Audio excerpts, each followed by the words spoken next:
everyone, and welcome to episode 12 in my Minecraft survival series. I thought we should kick this episode off with a little cinematic tour of the base so far. I hope you liked it.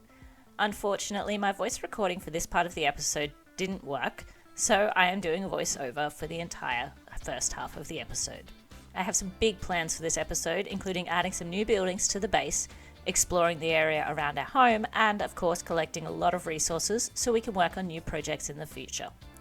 First up, I want to move this sugarcane farm. So I've collected a bunch of supplies to start automating our sugarcane production.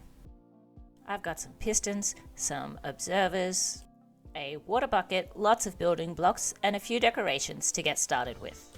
I thought I would go with a slightly different palette for this building, incorporating a similar theme to the rest of the village in a new way. So I need to clear some space to build the farm. Then I started placing the farm parts so I could work out how much space the final building would need.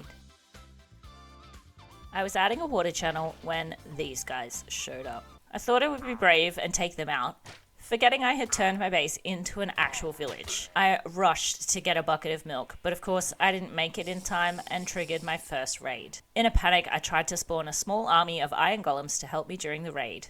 They are way better at fighting off pillagers than I am, so I'm sure they will come in handy. And another iron golem. Deploying heavy shield tactics, I went into battle the first wave of pillagers. Thankfully, I wasn't fighting them alone for long before the golems came to my rescue. Watching them take out the raiders was actually really satisfying. They are so good at fighting the raiders that I just kind of stood back and watched them. Yeah, I forgot about these guys. Those axes do some serious damage. Eventually, I left the golems to deal with the raid and got back to work on the sugarcane farm, filling the water channel and building up the foundations of the farm itself. I then had to place in a whole bunch of pistons and then some observers. Then I just copied the entire thing onto the other side. Then I got to work building up the walls around the farm, using a mix of diorite, calcite and white concrete and adding in some windows for lots of natural light. I used the same deep slate trim tile trim as the rest of the village and then decided to do a copper roof for this building. And here is the finished design. Doesn't it look so cute? And on the inside it is fully decorated. And we already have some sugarcane. I love the way you can see into the farms here, except this is not a lossless farm, and after building this I actually found a better design, so I may need to modify this in the future just so I don't lose so much sugarcane. Moving on, back to the project board. We need to add some new project ideas I want to get started on. Now we have the villagers, I want to build a villager trading hall. I also want to map the area around the base and add a cute little market area to bring this space alive. We also need an automatic pumpkin and melon farm soon. And now, through the magic of Minecraft, we have a marketplace. Isn't this just perfect? It is so colorful and bright, and I love it. We have a few different stalls for selling different wares. I still need to add some more decorations to each of the stalls, but it is so adorable and I am absolutely in love with it. Ooh. I used a variety of different wood types to give them a very mishmash kind of look. I've added some chests and barrels and some crafting blocks to each stall to give them a little more life. We have flowers in pots and we have little lanterns and there are some hanging banners and the whole place just looks absolutely fabulous. I am so in love with it. Next up, let's work on creating a map wall. Let me just clear this crop field. All done. Let's move out the maps we already have. And there we go, I have mapped the entire area around our village base. Isn't it looking fantastic so far? I love all the little buildings, I can't wait to keep expanding. Now it's time to start on the villager trading hall. This space will be perfect once it's cleared. Now this is the layout that I want to go with for the trading hall. Let's get building. Okay, wow, this turned out way better than I was expecting. I used the same theme as the rest of the village, but I added some unique features to this building, like the outdoor covered porch area. I have started decorating on the outside a little bit with some shutters and things, and there's just some minor decorations. And I absolutely adore this building. I love the covered porch. I haven't done one of those in this village yet, so that's a fantastic addition. Now, there is not much on the inside yet. I haven't done anything in there. There are no decorations, but the floors and ceilings are in.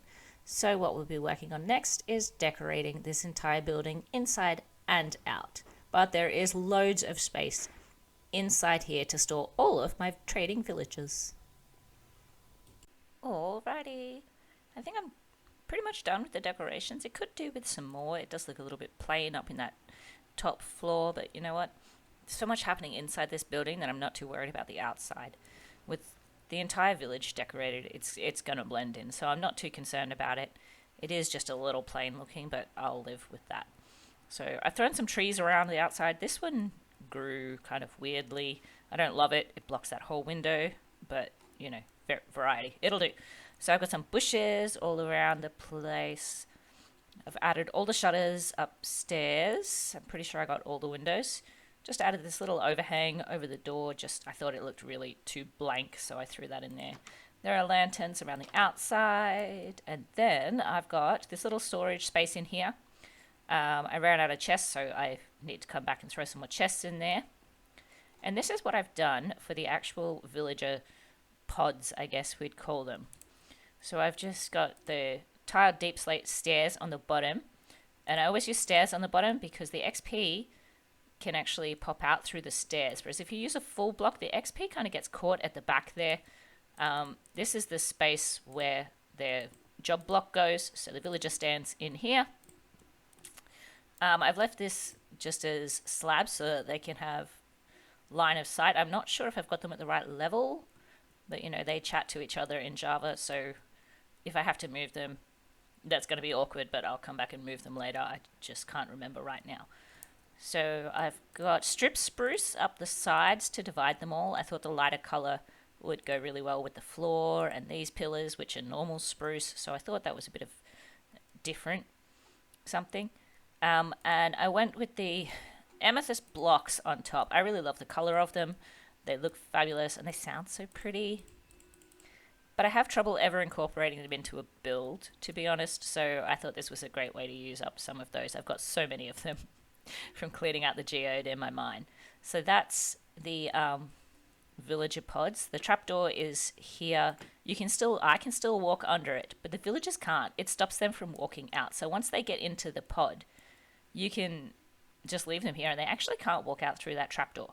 Weird glitch with villagers, I don't know, but it helps to build these things if you can just use the trapdoor there to stop them from coming out.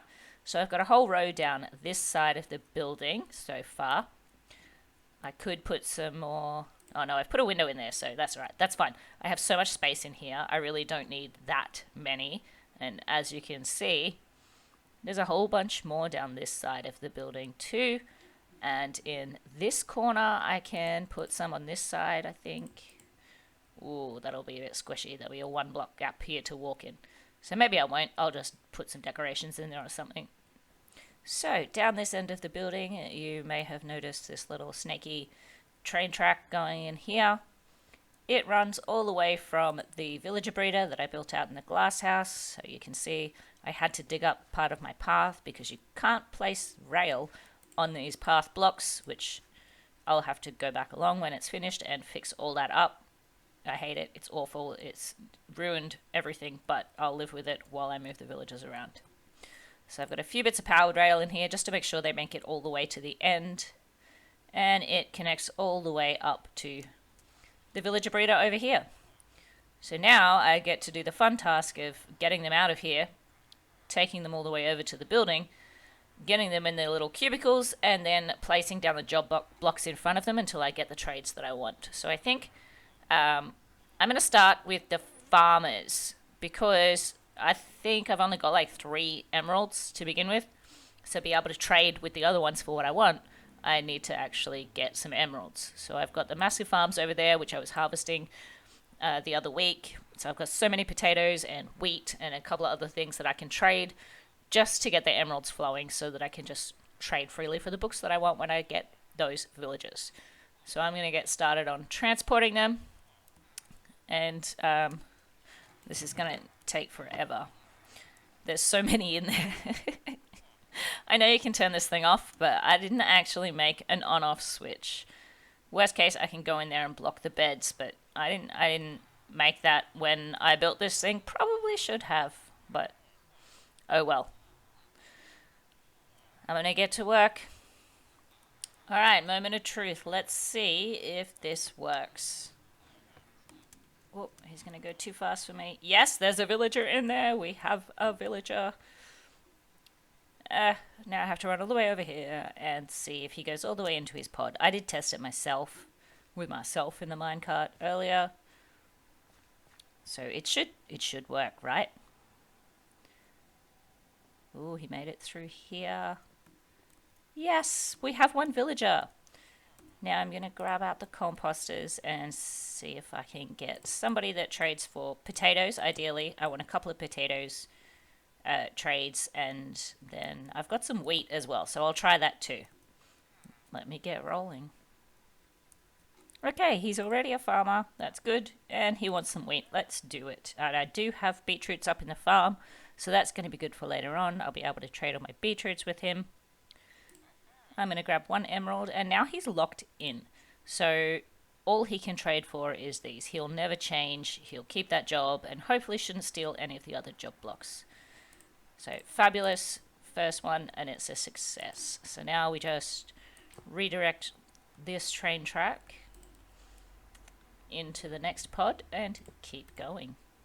And the second one is now a potato farmer. So I'm going to grab one of those, lock him in, and now he should never ever change. And I have somewhere to trade all of my wheat and my potatoes. But of course, one is never enough. So I'm going to see if I can fill all of these with farmers and just keep going. Alright, we've got a couple of farmers going now, as you can tell. This one has his pumpkin trade unlocked, which is fabulous. I really want the pumpkin and melon because they are the best trades for emeralds. This guy does not have pumpkin and melon. Hopefully they show up on his next trade. This guy, again, same. No pumpkins, no melons. This guy's got the pumpkins, still no melons. And this guy is a fresh one. So let's trade all of the wheat to him until he levels up, and we'll see what we unlock. Oh, that's not how you do it. Alright, cranky boy. Alright, that should unlock his next set of trades. And he's got pumpkin too. Alright, still no melons. I'll keep going. And there we go. We've got the first melon trade unlocked on one of these farmers. That should level him up again. I'm just going to trade two with him for now. This guy, yes, he also has melons. So we'll level him up one more time, see what else he's got. As you can see, this is a very valuable source of emeralds, which I really love. That makes me super happy. I'm going to be able to buy... Oh, okay, I don't have enough pumpkins. Better go harvest some more pumpkins, actually. I think I'm out. Let's check what this guy's got. Beetroot. I don't actually have enough beetroot yet to even trade that with him, so... Some of the other villagers do have beetroot trades as their second trade, so that's fine. I probably don't need that. And he's got the potato. Thank you very much. Let's get him leveled all the way up and see what he unlocks next.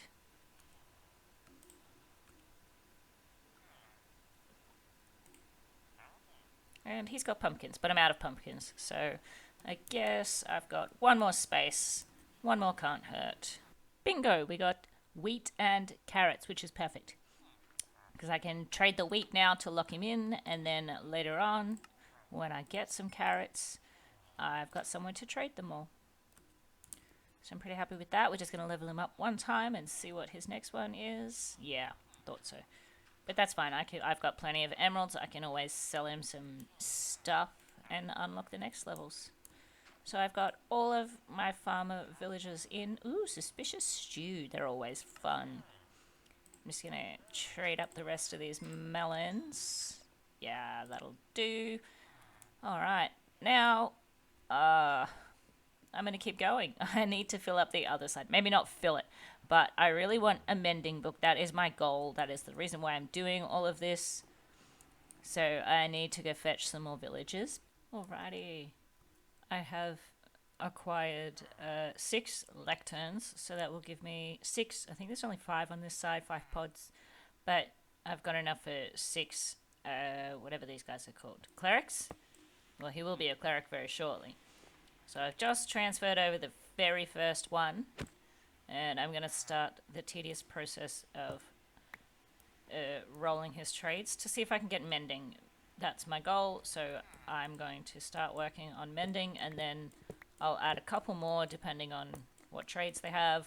I don't really know what I want at this stage, so we'll find out. The only issue I've got right this minute is I'm out of sugarcane. My fancy sugarcane farm just is not good enough. I've got 1 book, so that's why I'm just going to work on mending for now, and then I'll see what I can do about the sugarcane. It's very, very slow, so I really don't get enough to, you know, do much more than this. So let's check this guy out. No, not what I want. Alright, let's keep going.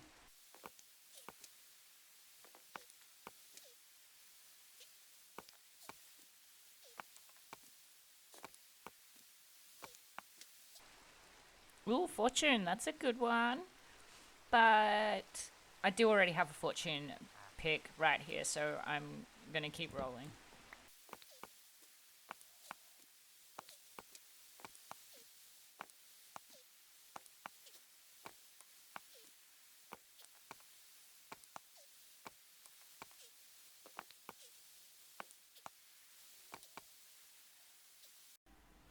There it is, guys, the Mending Enchantment. Unfortunately, this one's 26 emeralds, which is pretty expensive. I think that's on the upper end. Sometimes you can get it for 22 emeralds, I think. Sometimes you may be able to get it for as low as 19 without curing the zombies. Obviously, curing would make absolutely everything here way cheaper and just better trades overall. But I've only got 1 name tag, and I want that for the iron farm. So maybe one day I'll come back and cure a bunch of villagers and get cheaper trades. But for now, I think I'm going to stick with this mending one. So I'm going to go get the book and the emeralds and lock him in before he decides to change. 1 mending book.